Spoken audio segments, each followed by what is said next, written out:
I'm Craig Davis with AARP Oklahoma, and I'm here today with a new member of our team, Dusty Darr. Dusty is the new Associate State Director for Advocacy. Dusty, we're glad you're part of our team. Well, thank you. Pleasure to be a part of it. I want to just spend some time today sharing with our members and those that are watching this video a little bit about what AARP's been doing at the state capitol this week, and give kind of an inside picture of some of our state legislative priorities. And first I wanted to start with Senate Bill 1430, which is a bill concerning debt collectors. That's right, Craig. Senate Bill 1430 by Senator Stanislawski of Tulsa is one of AARP Oklahoma's priority bills for the year. Fortunately, the bill passed the Senate Judiciary Committee overwhelmingly, I believe 9-0, without any opposition on Tuesday, so it now proceeds to the full Senate for consideration. And we had a chance to visit with Senator Stanislawski earlier in the week, so why don't we take a look at a little bit of that interview and let him tell us a little bit more about it. Sure. The purpose of the bill is to provide protection for consumers that are contacted by debt buyers and try to rein in the debt buyers in terms of what all is legal for them to do when they're contacting the consumers. And this bill would allow the State Department of Consumer Credit to oversee the debt collection industry in Oklahoma? That's correct. In addition, it will provide some common sense solutions which will not interfere with the debt buyers' ethical practices, but eliminate some very unethical practices. For instance, debt collectors may not use threats of violence, which sometimes occurs today. Debt collectors may not tell debtors they've broken the law when they have not broken the law. That is used sometimes. Debt collectors may not use profane, racial, or ethical slurs. I've heard stories of people being screamed at by debt collectors and just using vulgar language. That's going to stop in this state. Debt collectors cannot call more often than once in a 24-hour period. It's abusive when they try calling every 30 minutes over the same subject matter. That just wears people down, and to me that's unethical.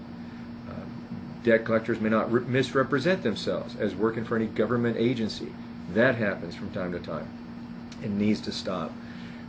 Debt collectors must provide valid information to the debtor which verifies the debt and shows it is within the statute of limitations. Too often the unscrupulous debt collectors will try to go after debt that's 20 years old, well past any statute of limitations, no documentation to the individual they're harassing, and it just needs to stop. Okay, the next bill I thought we would talk about today, Dusty, concerns grandparenting by Representative Russolo, and it's House Bill 2401, and I know that's an important topic to a lot of our members. Oh, absolutely, Craig. I mean, we know that grandparents are often play very instrumental roles in their grandchildren's lives, and unfortunately, oftentimes when there are family disputes, grandparents are precluded from being involved in their grandchildren's lives and development.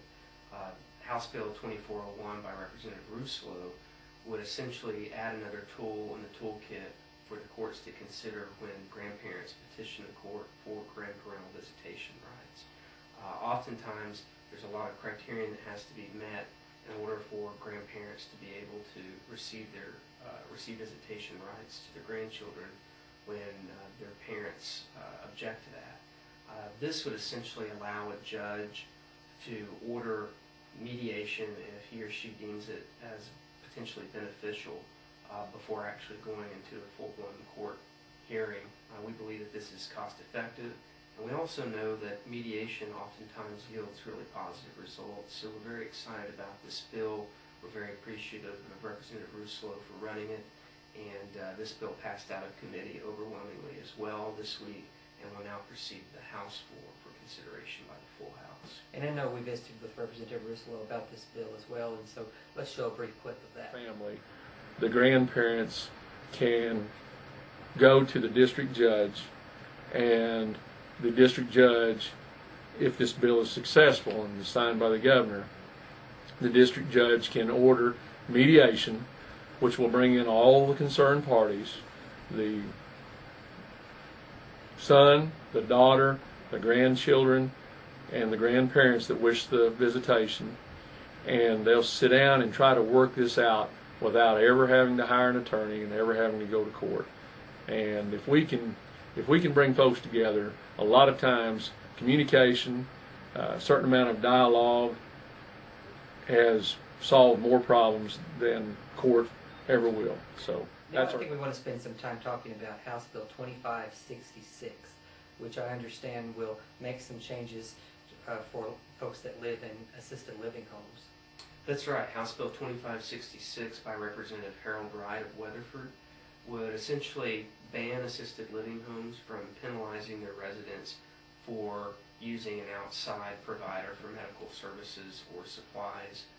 We believe that this bill, which is also one of our priority bills, is really, really important. One thing that we know is oftentimes residents of assisted living centers, nursing homes, what have you, would very much like to continue doing business with the doctor of their choice, the pharmacy of their choice.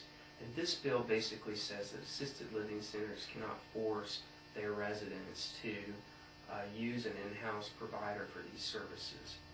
So that bill is on the way to the Senate now, is that correct? That's right. The bill passed the House overwhelmingly this week, 88-6, and it now proceeds to the Senate for full consideration. So we'll be watching the bill and working with senators to see that bill advances through the process. That's right. That's right. There's a lot of support for this measure. Now next week, kind of on the bubble about what's coming up. I know it's a busy time as bills are moving from committee and onto their full House of Origin. And next week we have a bill that's coming up that's of particular interest to us related to smoking ordinances. That's right. House Bill 2267 by Representative Doug Cox, who's one of only 2 physicians in the legislature. This bill was slated to be heard this last week on Tuesday. Unfortunately, the Public Health Committee laid it over until next Tuesday, which coincidentally is the Smoke-Free Oklahoma Lobby Day at the Capitol, so there will be a lot of people up there advocating for this bill. This bill essentially ends a couple of decades old preemption, which basically is a state statute that specifies that local municipalities and governments cannot enact smoking ordinances that are more stringent than state law provides.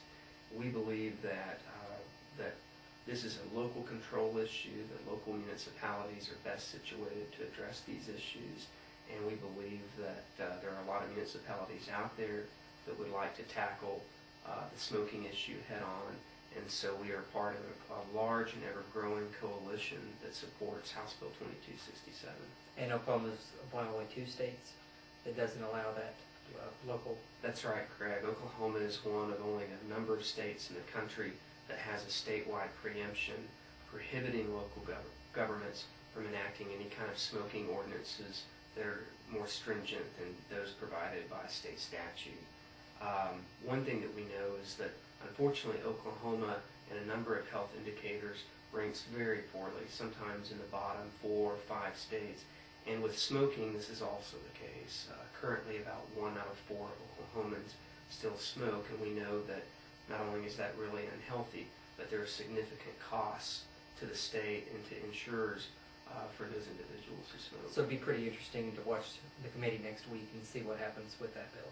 That's right. We're really hopeful that the bill will pass out of committee, and I think the real battle will obviously be fought on the House floor. Well, Dusty, that's a lot of information about some key legislation, and I know we've got a lot more that's coming up. And I just want to remind everybody that they can continue to get updates from us here on our YouTube channel and also on our Facebook page and our Twitter and our state webpage as well. There's no shortage of ways to follow what we're doing here in the state.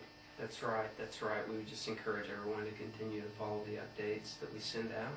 And oftentimes there's going to be a call to action where we'll ask our members to contact legislators and support our priority bills.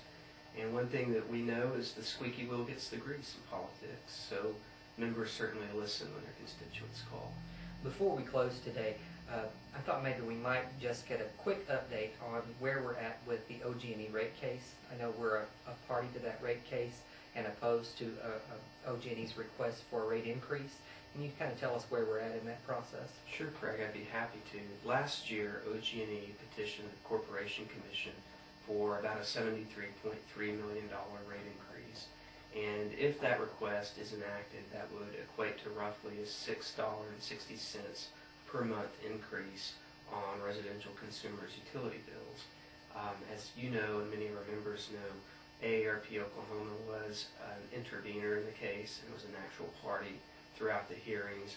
The hearings concluded on January 13th, and it usually takes a couple of months for the administrative law judge to draft up an opinion. There are many issues involved in a rape case, but we do anticipate that within the next 2 weeks we'll have some type of idea of what the ALJ recommends, and ultimately there's a possibility for an appeals process that could take a little bit of while as well, but we do think that within the next couple of weeks we'll have a good indication of whether or not we'll see a rate decrease. And of course, when we get some information, we'll be here giving some updates right away to our members, and so that they can follow this issue and stay up to breast of what's going on. That's right. Well, I want to thank you, Dusty, for giving us this update, and I thank everybody for watching, and we invite you to, again, stay tuned to our YouTube channel, and remember that AARP is out there fighting for people 50 plus in Oklahoma.